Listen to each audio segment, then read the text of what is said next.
పూర్తి వివరాలు చూసే ముందు మా ఛానల్ ని సబ్స్క్రైబ్ చేయడం మర్చిపోకండి. శ్రీ గురుభ్యో నమః. శ్రీ మహాసరస్వత్యై నమః. ఓం నమః శివాయ. నారాయణ శాస్త్రి ఆస్ట్రాలజీ ఛానల్ వీక్షిస్తున్నటువంటి ప్రేక్షక మహాశీలకు స్వాగతం, సుస్వాగతం. ఈరోజు మనము 2026వ సంవత్సరం మార్చి 19వ తేదీన శ్రీ పరాభవనామ సంవత్సరం ఉగాది. ఈ పరాభవనామ సంవత్సరంలో కర్కాటక రాశి వారికి ఎలా ఉండబోతుంది, సంవత్సరం అంతా ఎలా ఉండబోతుంది, అన్ని రంగాలలో ఉన్నవారికి అంటే ఉద్యోగస్తులకు, వ్యాపారస్తులకు, వ్యవసాయదారులకు, రైతులకు, గృహిణులకు, అన్ని రంగాలలో ఉన్నటువంటి వారికి ఎలా ఉండబోతుంది, వీరి lucky colours, lucky numbers, lucky dates, వీటితో కలిపి అన్ని విషయాలు తెలియజేస్తాను. ఆదాయ వ్యయాలతో సహా తెలియజేస్తాను. ఇక్కడ మనకు ఈ కర్కాటక రాశిలో ఉండేటటువంటి నక్షత్రాలను కనుక మనం పరిశీలించినట్లయితే పునర్వసు నక్షత్రంలో ఉండేటటువంటి 4వ పాదము, కేవలం 4వ పాదం మాత్రమే, 4వ పాదము. పుష్యమి నక్షత్రంలో ఉండేటటువంటి 4 పాదాలు, ఆశ్లేష నక్షత్రంలో ఉండేటటువంటి 4 పాదాలు, మొత్తం 9 పాదాలు కలిపి కర్కాటక రాశిలో ఉంటాయి. కర్కాటక రాశి వారికి ఈ సంవత్సరం ఆదాయం 2, వ్యయం 11, రాజపూజ్యం 4, అవమానం 7. భగవంతుడా, ఈ ఆదాయ వ్యయాలు ఏమిటి ఇలా ఉన్నాయి అని ఈ ఆదాయ వ్యయాలు వినగానే ఒక్కసారిగా కర్కాటక రాశి వారికి గుండెల్లో ఏదో బరువు ఎక్కుతున్నాయా అనిపిస్తుంది. కానీ ఎవ్వరూ కూడా భయపడాల్సినటువంటి అవసరం లేదు. కారణం ఏమిటంటే ఉగాది ఏ రోజున ఏ వారం అయితే అంటే ఇప్పుడు రేపు 19వ తారీఖు గురువారం వస్తున్నది. గురువారం ప్రారంభమవుతున్నది, గురువారం ఉగాది వస్తున్నది కాబట్టి ఈ రకమైనటువంటి ఆదాయ వ్యయాలు కనిపిస్తున్నాయి. అలా కాకుండా శుక్రవారమో, శనివారమో, బుధవారం కనుక ఉంటే మరొక రకంగా మీకు ఆదాయ వ్యయాలు కనిపించేది. కాబట్టి ఇక్కడ మనం ఆదాయ వ్యయాలను ప్రామాణికంగా తీసుకోకూడదు. మరి వేటిని ప్రామాణికంగా తీసుకోవాలి? జ్యోతిష్యం అనేటటువంటి మనకు ఒక టార్చ్ లైట్ లాంటిది కదా, చేతిలో ఉన్న దీపం లాంటిది కదా. వేటిని మనం ప్రామాణికంగా తీసుకోవాలంటే ఖచ్చితంగా గ్రహస్థితులను ప్రామాణికంగా తీసుకోవాలి. ఆ గ్రహస్థితులు ఏ విధంగా ఉన్నాయి అనేది ఇప్పుడు నేను మీకు తెలియజేస్తాను.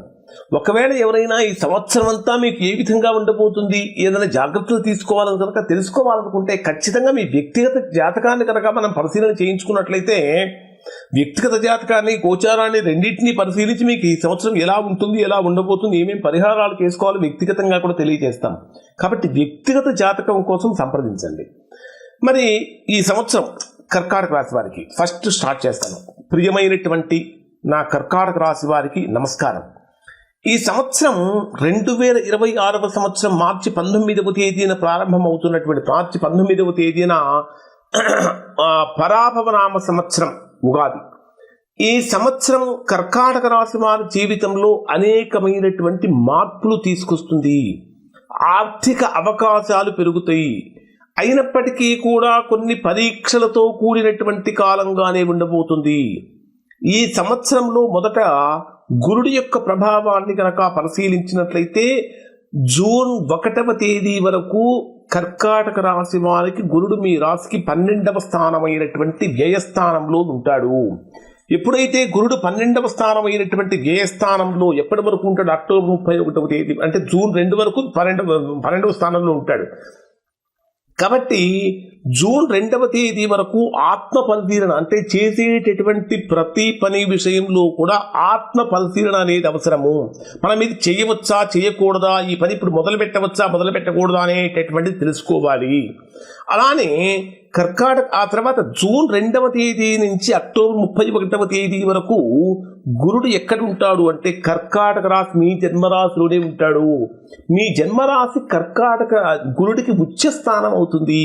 కాబట్టి జూన్ 2 నుంచి అక్టోబర్ 31 వరకు ఇది అత్యంత ముఖ్యమైనటువంటి కాలంగా కర్కాటక రాశి వారికి ఉండబోతుంది. ఈ సమయంలో వ్యక్తిగత జీవితము బ్రహ్మాండంగా ఉంటుంది. వృత్తి, ఉద్యోగ, వ్యాపారాలు బాగుంటాయి. ఆర్థిక పరిస్థితులు బ్రహ్మాండంగా అనుకూలిస్తాయి. గౌరవ ప్రతిష్టలు పెరుగుతూ ఉంటాయి. అక్టోబర్ తర్వాత మరలా గురుడు సింహరాశిలో ప్రవేశిస్తాడు. ఎప్పటి నుంచి ప్రవేశిస్తాడంటే అక్టోబర్ 31వ తేదీ నుంచి 2027 జనవరి 24వ తేదీ వరకు గురుడు సింహరాశిలో సంచరిస్తాడు.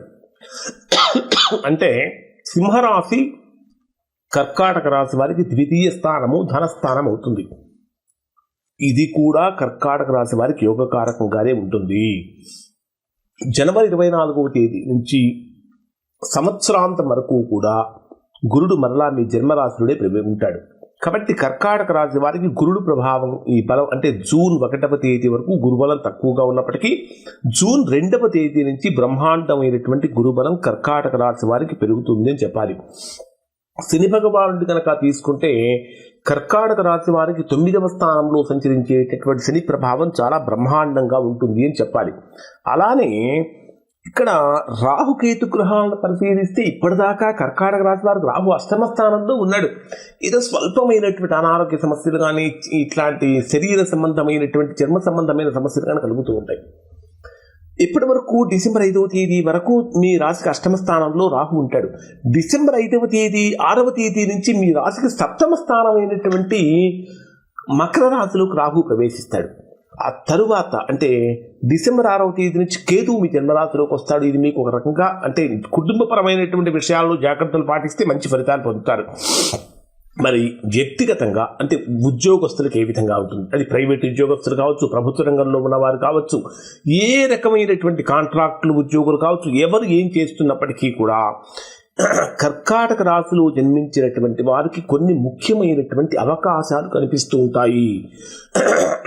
ప్రారంభంలో కొంచెం ఒత్తిడి ఉన్నప్పటికీ, ఎందుకంటే గురుబలం తక్కువగా ఉన్నప్పటికీ, అయితే జూన్ తర్వాత బ్రహ్మాండమైనటువంటి ఉద్యోగం డెవలప్మెంట్ కనిపిస్తూ ఉంటుంది, పదోన్నతులు కనిపిస్తూ ఉంటాయి, మంచి మంచి అవకాశాలు కనిపిస్తూ ఉంటాయి, సంబంధాలు బలపడుతూ ఉంటాయి, అపార్థాలు రాకుండా చూసుకుంటూ ఉండాలి, పై అధికారుల యొక్క ప్రశంసలు కూడా పొందుతూ ఉంటారు.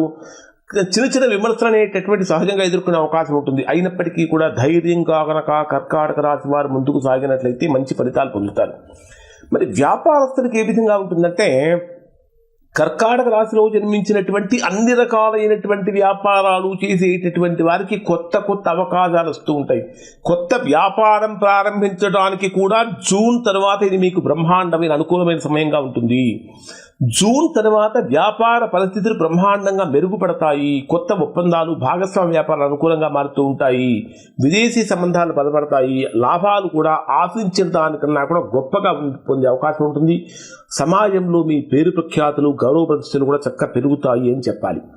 ఇక వ్యవసాయదారులకు ఎలా ఉంటుందంటే వ్యవసాయ రంగంలో ఉన్నటువంటి కర్కాటక రాశి వారికి ఈ సంవత్సరం కొంత శ్రమ ఎక్కువగా ఉంటుంది. అయినప్పటికీ కూడా వర్షాభావం అనేటటువంటిది కొంచెం ఎక్కువగా కనిపించే అవకాశం ఉంది. కొత్త పంటలు కనుక సాగు చేసినట్లయితే, ఆధునిక పద్ధతులు కనుక వ్యవసాయం చేసినట్లయితే మంచి ఫలితాలు పొందుతారు. అయినప్పటికీ కర్కాటక రాశిలో ఉన్నటువంటి వారికి శ్రమకు తగినటువంటి ఫలితం వ్యవసాయదారులు కూడా పొందుతారు. విద్యార్థులను కనుక పరిశీలిస్తే ఈ సంవత్సరం మీ కృషికి ఇది అంటే కృషికి తగినటువంటి మీరు చేసినటువంటి కృషికి తగిన ఫలితాన్ని పొందే కాలంగా ఉంటుంది. చదువులో కొన్నిసార్లు దృష్టి మారే పరిస్థితి వస్తూ ఉంటుంది. కాబట్టి పట్టుదలతో చదివితే మంచి ఫలితాలు పొందుతారు. ఇక రాజకీయ రంగంలో ఉన్న వారికి, కళాకారులకు, సినిమా రంగంలో ఉన్నటువంటి వారికి ఈ సంవత్సరం చాలా గొప్ప గొప్ప అవకాశాలు వస్తూ ఉంటాయి. ప్రజల మద్దతు పెరుగుతూ ఉంటుంది, అభిమానులు పెరుగుతూ ఉంటారు, అనేక అవకాశాలు వస్తూ ఉంటాయి. కాబట్టి అనుకూలంగా మారుతుంది.